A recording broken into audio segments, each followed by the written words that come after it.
It's a war of words between the two frontrunners in the race for the White House. But Donald Trump's off-color comments about Hillary Clinton tonight sparking another chorus of accusations that the billionaire mogul's rhetoric is demeaning to women. So did Trump cross the line, or is he still the Teflon Don? I know where she went. It's disgusting. I don't want to talk about it. No, it's too disgusting.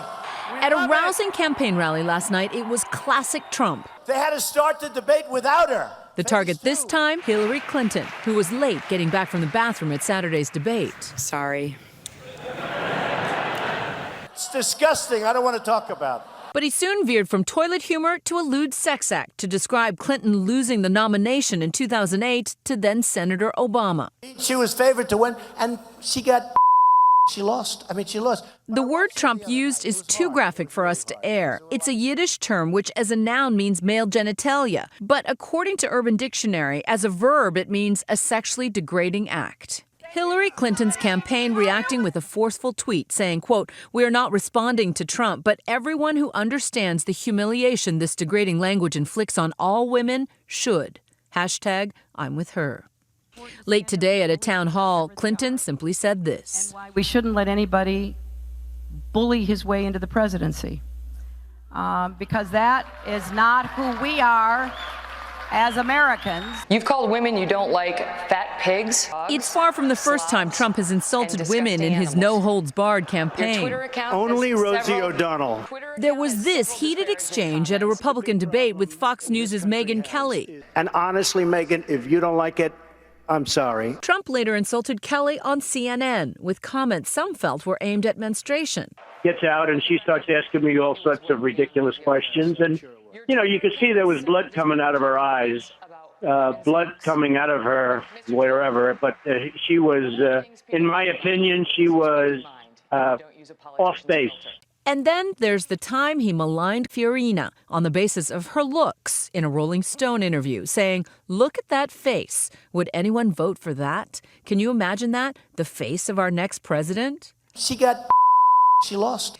But it's that derogatory word at last night's rally making headlines today. So we sat down with three women with different backgrounds to gauge the reaction. It's the mark of a man who, I believe, has no respect for women whatsoever. Donna Brazil is vice chair of the Democratic National Committee. Women, no matter, regardless of your party affiliation, I think we need to speak up. Erica Suter blogs on a site read by millions of young moms. All of those things are some things that parents would never want their children to say. So we see a lot of people worried about, well, is this a role model for our kids?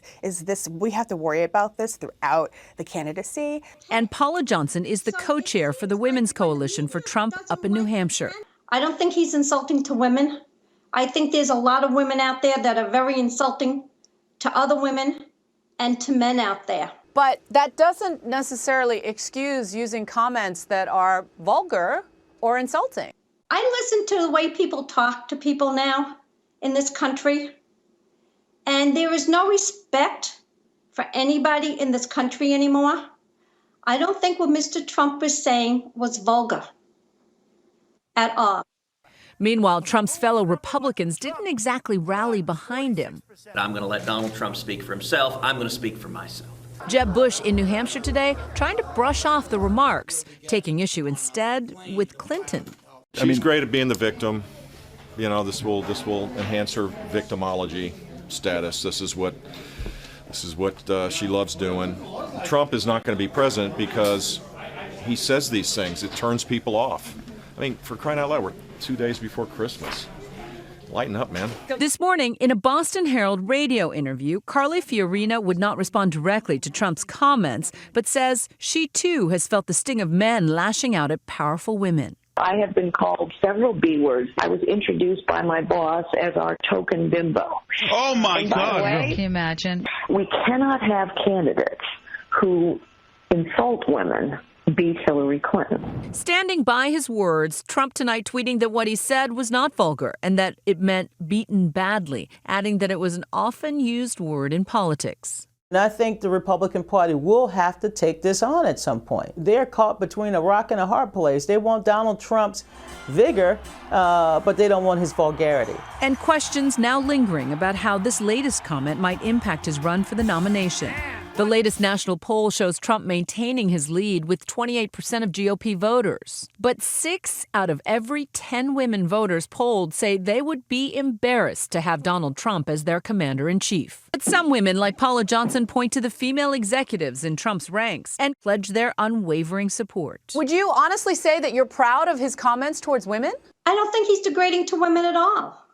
Not at all. If I thought he was, I would not be on his campaign. And she's not the only woman in Trump's life defending his treatment of women. His wife, Melania, explaining his string of comments to our Barbara Walters. You know your husband has come under fire here and there for making disparaging remarks about women. Does this bother you? It doesn't bother me. He treats everybody the same. He talked about men as well, not about the women only. Maybe they just go into a little bit more details when he says something about women.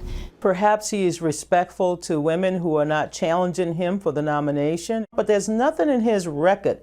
His record as a presidential candidate that leads me to believe that he respects women. Trump, of course, believes that women are better off with him as commander-in-chief. You have sometimes offended women, Latinos, veterans.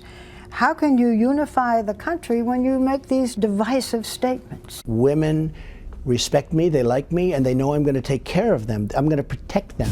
Most recently, Clinton has been challenging Trump, saying his anti-Muslim statements are fueling ISIS recruitment. They are going to people showing videos of Donald Trump insulting Islam and Muslims in order to recruit more radical jihadists. But Trump's firing back once again from his rally last night. She's terrible.